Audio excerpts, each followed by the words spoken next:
सबसे ज़्यादा जो संजीदा इस वक्त बात है, सीरियस बात है, सेंसिटिव बात है और उस पे लोग जिनको बात एक्चुअली करनी चाहिए वो कर नहीं रहे हैं, लेकिन हम तो करेंगे। दुनिया बोल रही है व्हाट्स हैपनिंग इन गज़ा, बिल्कुल क्यों नहीं रहा, गज़ा में क्यों कोई कुछ नहीं कर रहा। इतनी फ्रस्ट्रेशन, गुस्सा, दुख और शर्म है। हाँ, शर्म का मकाम भी है, यकीन करें। बिल्कुल आप हम क्या कर सकते हैं, हम कुछ कर क्यों नहीं रहे, क्या करें। तो ये हर एक के जज्बात ऐसे ही हैं कि हम क्या करें अपने गज़ा के बहन भाइयों, अपने बच्चों। बस देखते रहें, लोगों को मरता हुआ देखते रहें और तमाम हुकूमतों में, उनकी पार्लियामेंट्स में मजम्मती करारदाद पास होते हुए देखते रहें। खैर, हमें ज्वाइन किया है सीनियर तज्ज़ियाकार मंसूर जाफर साहब ने। मंसूर साहब, बहुत शुक्रिया, आपने वक्त दिया, IR एक्सपर्ट हैं। मुझे बताएं मंसूर साहब कि ये दुनिया, खैर दुनिया तो छोड़े ना, अभी हम वेस्ट और अमेरिका की क्या बात करें, उनके अपने मसाइल हैं, उनका प्रॉब्लम थोड़ी है, वो तो इन्वॉल्व भी है समवे और दी अदर। लेकिन ये इस्लामी ममालिक क्या सोच रहे हैं, ये जो इस्लाम के पैरोकार हैं, ममालिक हैं, और ये कहते हैं कि हम लोग अगर एक दूसरे के साथ यकजा हैं, जब इस्लाम, कहाँ हैं वो सारे? OIC का प्लेटफॉर्म कहाँ है? औरतें बच्चे मरते हुए देख रहे हैं बस। बहुत शुक्रिया जी। जहाँ तक आपका ये कहना कि ये मगरब का, ये यूरोप का ये मसला नहीं है, तो मैं यहाँ वजाहत करना चाहूँगा, बुनियादी तौर पे ये मसला क्रिएट ही उन्हीं का किया हुआ है। बिल्कुल। और इसमें खास तौर पे जो बरतानिया का किरदार है वो इंतहाई शर्मनाक किरदार है कि जिस अंदाज से उन्होंने इस इलाके के बंदर बांट की और इसको तकसीम किया, और उसके बाद ये पूरा जितना भी मिडल ईस्ट का इलाका है, अरब दुनिया है, उसमें मुख्तलिफ छोटे छोटे सियासी घरौंदे, कहीं शेखडम कहीं किंगडम जो है, ये उन्हीं के ताउन से। नहीं सर, मैंने ये कहा कि अब sorry to cut you off, मैंने कहा कि मगरिब तो इसमें इन्वॉल्व ही है ना, वो तो कर ही रहा है, ये वो तो साथ ही दे रहे हैं, हम क्या कर रहे हैं? बिल्कुल जी। जहाँ तक OIC का ताल्लुक है, तो OIC बुनियादी तौर पे बनी ही इस मसले के हल के हवाले से थी, क्योंकि 69 में एक ऑस्ट्रेलवी यहूदी ने मस्जिद अक्सा को जब आग लगाई थी, तो उस वक्त मुसलमानों के जो जज्बात थे बहुत बरंगेज़ा थे, और उन जज्बात को उन जो जज्बात को चैनलाइज करने के लिए एक ऐसा प्लेटफॉर्म तश्कील दिया गया कि जिसकी नुमाइंदगी उस वक्त के तकरीबन 54 इस्लामी मुल्क जो है वो कर रहे थे, और उसका मकसद यही था कि मसला फ़लस्तीन के हल के लिए कंसर्टेड एफर्ट्स की जाए और ख़ासतौर पर मुस्लिम दुनिया को मिलाकर इस मसले के हल के लिए कोशिश की जाए। और बिलखुसूस इस OIC का जो हेडक्वार्टर है वो आर्जी तौर पर जद्दा में कायम किया गया है, लेकिन उसका जो मुस्तकिल हेडक्वार्टर है वो मकबूजा बैतुल मक़दिस में कायम किया जाना था। तो ये अपना जो बुनियादी मैंडेट है, ये तंजीम उस बुनियादी मैंडेट को रोज़े अव्वल से ही हासिल नहीं कर सकी, क्योंकि इस तंजीम को जिस अंदाज से एक्टिवेट होना चाहिए था, और ख़ासतौर पे इसमें शामिल जितने भी मुसलमान मुल्क हैं, और ख़ासतौर पे उनमें वो ममालिक के जो तेल की दौलत से माला माल है, दीगर मादनी दौलतों से माला माल है, और उनका इस वक्त की जो मिडल ईस्ट पॉलिटिक्स है उनमें एक बड़ा डिप्लोमेटिक और पॉलिटिकल बेस भी माना जा रहा है, और उनकी इक्तिसादियात और ख़ासतौर पे जो इस वक्त उनकी जो इकोनॉमी है वो भी इतनी ज़्यादा प्रॉमिसिंग है कि जिसके लिए इस वक्त अमेरिका के मुंह से भी रालें टपक रही हैं, और यूरोप जो है वो भी अपनी तमाम की तमाम जो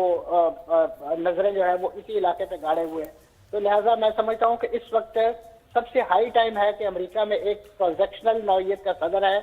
जो कुछ लो और कुछ दो के मामलात के उसूल पर काम करते हैं। तो इस वक्त मैं समझता हूँ कि जिस तरीके से उन्होंने इस खित्ते की जो दौलत है, जो इस खित्ते के वसाइल हैं, उनको अमरीकी पॉपुलेशन और अमरीकी आबादी के वेलबींग के लिए इस्तेमाल करने का, तो कम से कम इन रेसिप्रोकल टर्म जो है, यही मुस्लिम दुनिया, यही खित्ते के ममालिक इस वक्त मसला फ़लस्तीन के हल के हवाले से पहले नहीं हल किया, तो अब ये क्या हल करेंगे? मंसूर साहब ये बताएं कि इजराइल ने कहा कि जी 100 ट्रक जो हैं गजा की एड के लिए उन्होंने अलाउ किए हैं कि वो जा सकते हैं, लेकिन पहुंचे नहीं, कुछ मिला नहीं। उसके रीजन, उसके दो रीजन है। एक तो ये है कि जो इस वक्त गजा को एक्सेस है, खासतौर पर जो रोड लिंक्स हैं, जो रफा के रास्ते, वो तो टोटली डिस्ट्रॉयड है, क्योंकि इसराइल ने वहाँ बड़े पैमाने पे इंटरेस्ट जो है वो तबाह बर्बाद कर दी है, जिसकी वजह से वहाँ बहुत लंबी लंबी लाइनें जो है कॉन्वॉयज की वो रफा क्रॉसिंग के बाद लगी हुई हैं। इस वक्त जो इमदाद आ रही है वो जिन क्रॉसिंग्स के जरिए आ रही है, उनमें एक करम शालोन क्रॉसिंग है, ये बुनियादी तौर पे इसराइल के अंदर से होकर आती है। और आपने माजी में ये खबरें सुनी होंगी पिछले दिनों कि जो इमदाद लेकर आने वाले ट्रक थे उन पर यहूदी आबादकारों ने हमले किए हैं और उनसे सामान लूटा है ताकि वो किसी तरीके से गजा के अंदर ना पहुंच सके। हुकूमत इसराइली अपनी जगह खबासत का मुजाहरा कर रही है, उनके जो शहरी हैं, इसराइली अवाम जो है, वो एक अपनी नफरत का इजहार इस नौइयत की लूट मार और इसी तरीके तो से बाय एयर क्यों नहीं इमदाद, जिस तरह पहले भी दी जाती थी, बाय एयर क्यों नहीं इमदाद उन तक पहुंच रही? जी जी जी जी, जहाँ तक तो एयर ड्रॉपिंग का ताल्लुक है, तो आपके इल्म में है कि ये एक ऐसा फिनोमेना है कि जो कॉस्टली भी है और जिसके जरिए पहुंचने वाली इमदाद बड़े पैमाने पर जाया हो जाती है, क्योंकि गजा की पट्टी एक साहिली इलाका है और उस साहिली इलाके में बहुत सारी चीजें जो है वो समंदर में जा गिरती हैं। इसी तरीके से गजा के अंदर कोई एयरपोर्ट नहीं है, कोई एयर स्ट्रिप नहीं है कि जहाँ पे कुछ चीजें उतारी जा सकें, जहाज उतारे जा सकें। जो इमीडिएट एयरपोर्ट है वो मिस्र का इलाका एरेश है, जहाँ पर ये सारी फ्लाइट्स उतरती हैं और वहां पर एक बहुत बड़े वेयर हाउस में इन चीजों को स्टोर किया जाता है, जिसके बाद एक प्रोसेस है कि जिसके जरिए जो फलस्तीनी अभी तक लेकिन वो हो नहीं रहा, बिल्कुल वो 2 वक्त की रोटी और पानी तक को वो महरूम है। अच्छा ये बताया आपने सर, एक बात करते हुए आप चले गए, गिव एंड टेक की बात आपने की है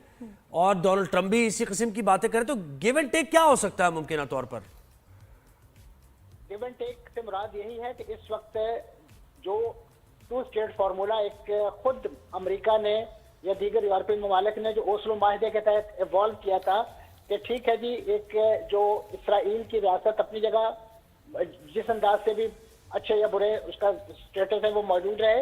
इसराइल वो इलाके जो उसने 67 की जंग में कब्जा लिए थे वहां से वो विड्रॉल कर जाए, यानी जो वेस्ट बैंक का इलाका है वो खाली कर दे और वहां पे एक आज़ाद खुद मुख्तार रियासत जो है उसके जो भी पैरामीटर्स हों वो कायम की जाए, लेकिन उस रियासत की जो दारुल हुकूमत है उसके लिए जो बुनियादी शर्त है कि वो मकबूजा बैतुल मक़दस हो। लेकिन आप देखिए कि इस वक्त अमेरिका ने खासतौर पर डोनाल्ड ट्रंप ने अपने पहले दौरे इक़्तिदार में अमेरिका का सफारत खाना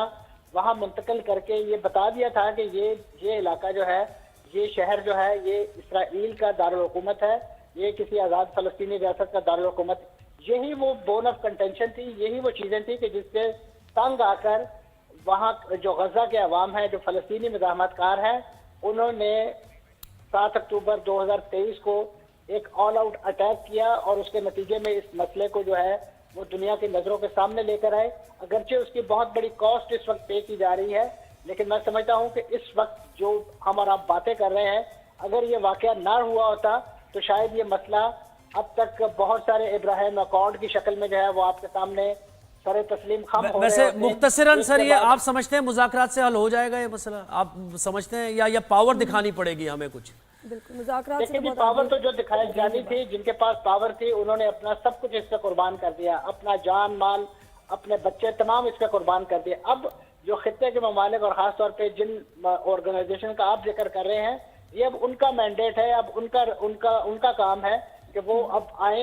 इस मामले को, क्योंकि इसराइल मंसूर साहब, ये ट्रंप ने एक दफा कहा था कि इनको रीलोकेट भी किया जा सकता है, इतने लाख जो हैं फलस्तीनी, इनको कहीं और रीलोकेट कर दिया जाए। ये दीवाने के बड़े तो हो सकते हैं जी, ये रीलोकेशन का प्लान जो है वो इतना आसान नहीं है। माजी में बहुत सारे इस तरह के मंसूबे किए गए, इन्हें लबनान में सेटल किया गया, इन्हें ट्यूनिस में सेटल किया गया, इन्हें सीरिया में सेटल किया गया, इन्हें उर्दन में सेटल किया गया, लेकिन वहां पे भी इनकी हालत जो है फलस्तीनी महाजरीन की एक दूसरे तीसरे दर्जे के शहरियों से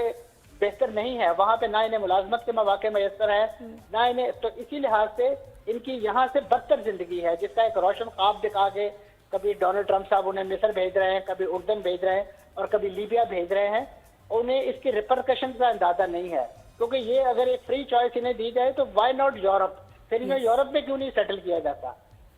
अगर यूरोप से यहूदी यहाँ आकर सेटल हो सकते हैं, उन्हें सेटल किया जा सकता है, तो फिर इन फलस्तीनियों को उन इलाकों में सेटल कर दें, उनका प्रॉमिस लैंड इनके दे दे और इनको अपना फ्यूचर बनाने के लिए वहां दे दें। ये गिव एंड टेक है। इसके लिए अगर तैयार हैं तो मुज़ाकरात की मेज से जाएं, खुद आटे दाल का भाव पता चल जाएगा, क्योंकि इस वक्त भी जहां जहां ये फलस्तीनी दुनिया भर में मौजूद है वहां ये बहुत ही ज्यादा, जिसे कहना चाहिए, अच्छा डिलीवर। अच्छा सर, आप ये मुझे बताएं, आपकी क्या समझते हैं? पाकिस्तान का तो मौक़िफ़ वाज़ेह है, दीगर जो ममालिक है, मिडल ईस्ट जो है, उसको आप क्या फोर्सी कर रहे हैं? आने वाले दिनों में क्या मौक़िफ़ होगा गजा को लेकर, फलस्तीन को लेकर, इसराइल को लेकर मुमकिन तौर पे? देखिए जी, इस वक्त तक तो जो इस पूरी कैंपेन को, यानी हमारी और आपकी तवक्को है कि वो स्पीयर हेड करे, वो सऊदी अरब है। सऊदी अरब ने तो अपना कैटेगोरिकल मौक़िफ़ इस हवाले से वाज़ेह कर दिया है कि वो उस वक्त तक किसी किस्म की नॉर्मलाइजेशन में बिलीव नहीं करते, चाहे वो इसराइल के साथ हो या किसी और गासिब का ताकत के साथ, जब तक इस मसला फ़लस्तीन के हवाले से हल पेश नहीं किया जाता। और बिलखुसूस हल वो है कि जो मैंने अर्ज किया कि वो 67 की बाउंड्रीज के अंदर से इसराइल विड्रॉ करे और इसी तरीके से वहां पे बनने वाली आज़ाद खुद मुख्तार रियासत का दारुल हुकूमत वो मकबूजा बैतुल मक़दस हो। तो تو یہ وہ شرائط ہیں کہ جو کیٹیگوریکلی سعودی عرب اور اسی طریقے سے OIC اور دیگر مسلم دنیا کے جو پلیٹ فارم ہیں وہ مور دین ون ٹائم، ابھی عرب لیگ کا جو حاضرہ اجلاس ہے اس میں بھی جو سب سے زیادہ زیر بحث موضوع تھا وہ یہی فلسطین اور غزہ کا موضوع تھا. جی تھینک یو سو مچ منصور صاحب، بہت شکریہ آپ نے ہمیں ٹائم دیا.